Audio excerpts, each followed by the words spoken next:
ඉතින් අදත් ඔන්න මගේ ගෙවතු වගාව සම්බන්ධ YouTube channel එකට ඉතාමත් ආදරෙන් ඔයාලා හැමෝම පිළිගන්නවා. ඉතින් ඔයාලට පේනවා මේ තියෙන්නේ හොඳින් සාර්ථක වැඩුණු නිවිති වගාව. ඉතින් මම අද කතා කරන්න යන්නේ මම කියලා දෙන්න යන්නේ කොහොමද නිවිති වගාවේ සාර්ථක වෙන්නේ නම් ඔයා මොන වගේ දේවල්ද කරන්න ඕනේ කොහොමද මේක මුල ඉඳන් සකස් කරගෙන යන්නේ කියලා. ඉතින් නිවිති වගාවේ සාර්ථක වෙන්නේ නම් ඔයා මුල ඉඳන්ම බිම් සැකස්මේ ඉඳලම මේක නිවැරදි ආකාරයෙන් කරගෙන යන්න ඕනේ. ඉතින් ඔයාලා දන්නවා නිවිති කියන්නේ ඉතාමත් රසවත් ආහාරයක්. ඉතින් ගුණවත් ඒ වගේම යකඩ පෝෂණයේ බහුල ආහාරයක්. ඉතින් අපි බලමු දැන් කොහොමද මේ නිවිති වගාවට බිම් සැකස්ම මුල ඉඳන් හදාගන්නේ කියලා. නිවිති කියන්නේ තෙතමනේ ගොඩක්ම ප්‍රිය කරන ශාකයක්. ඉතින් ඒ නිසා අපි නිවිති වගාවට බිම් සැකස්ම සකස් කරගෙන ඉද්දි පොළවේ තෙතමනේ හොඳින් රඳා පවතින විදිහට තමයි පස් මිශ්‍රණය සකස් කරගන්න ඕනේ.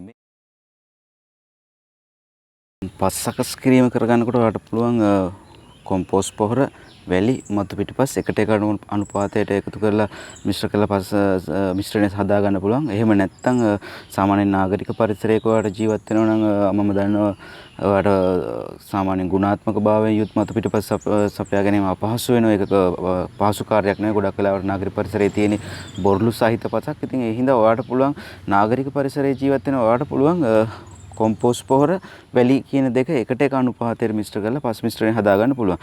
ඒ පස් මිශ්‍රණය නිවිති වගාවට ඉතාම සාර්ථක පස් මිශ්‍රණයක් වෙනවා.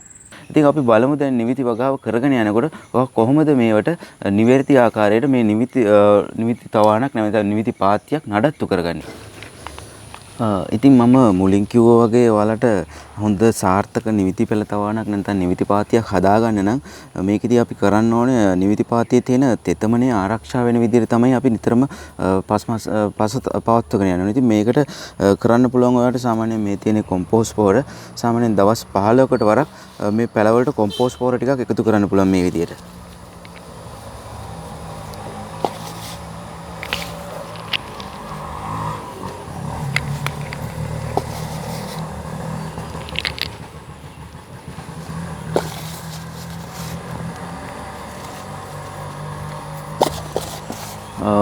මීට අමතරව ඔයාලට කරන්න පුළුවන් දෙයක් තමයි එදිනෙදා ඔයා මිදුළු අත ගන්නකොට එකතු වෙන කොළ රොඩු ඒකෙන් ටිකක් අරගෙන මේ නිවිති පාත්තියේ නිවිති පැල යටින් ඒ ටික එකතු කරලා තියන්න. මොකද එහෙම එකතු කරාට පස්සේ නිවිති පාත්තියේ තියෙන තෙතමනේ ආරක්ෂා වෙනවා. සාමාන්‍ය ලොකු පෑවිල්ලක් ආවත් පස පියලන එක අඩු වෙනවා. නිවිති වගාවේදී අපිට මුහුණ දෙන්න වෙන ප්‍රධාන ප්‍රශ්නේ තමයි මෙන්න මේ පත්‍ර වලට ගොළු බෙල්ලන්ගෙන් සිද්ධ වෙන හානිය.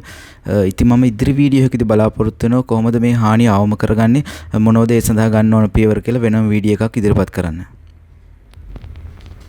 ඉතින් මම මුලින් කිව්වා වගේ නිවිති කියන්නේ තෙතමනේ ප්‍රිය කරන ශාකයක්. ඉතින් ඒ නිසා ඔයා සාමාන්‍යයෙන් දිනපතා නිවිති වලට වතුර යොදනවා නම් හොඳයි. ඉතින් කොහොම වුණත් ඔයා ඉන්න ප්‍රදේශයේ පස්සේ තෙතමනේ හොඳ තෙතමනයක් තියෙනවා නම් එහෙම දිනපතා වතුර යෙදීම අවශ්‍ය වන්නේ නැහැ. ඉතින් කොහොම වුණත් මේ කටයුතු මේක සාර්ථක වෙන්න නම් ඉතින් හොඳ තෙතමනයක් තියෙන විදිහට තමයි අපි පස්සේ පවත්වගෙන යන්න ඕනේ. ඉතින් අද වීඩියෝ එක ලස්සන නම් ඔයාලා බලලා යමක් ඉගෙන ගත්තා නම් වීඩියෝ එකට ලයික් එකක් දාන්න කියලා කියනවා. ඒ වගේමයි තව කෙනෙක්ට මේ දැනුම ලබා ගන්න ෂෙයා කරන්නත් කියලා කියනවා. ඉතින් ඒ වගේම තමයි ඔයා තාමත් මගේ YouTube channel එක subscribe කරලා නැත්නම් ඉතින් පහළ තියෙන subscribe button එක click කරලා දැන්ම මාව subscribe කරලා තියාගන්න. මොකද ඔයාලට පුළුවන් එහෙම වුණොත් ගෙවතු වගාව සම්බන්ධ මේ වගේ ඔයාලට ප්‍රයෝජනවත් වැදගත් වීඩියෝස් ඔයාගේ ළඟටම ගෙන්න ගන්න. ඉතින් අද වැඩසටහනත් එක්ක එකතු වෙච්ච ඔයාලා හැමෝටම ගොඩක් ස්තුතියි. හැමෝටම සුබ දවසක්. නැවතත් අලුත් වැඩසටහනකින් හමු වෙන බලාපොරොත්තු වෙන සමු ගන්න හැමෝටම ගොඩක් ස්තුතියි.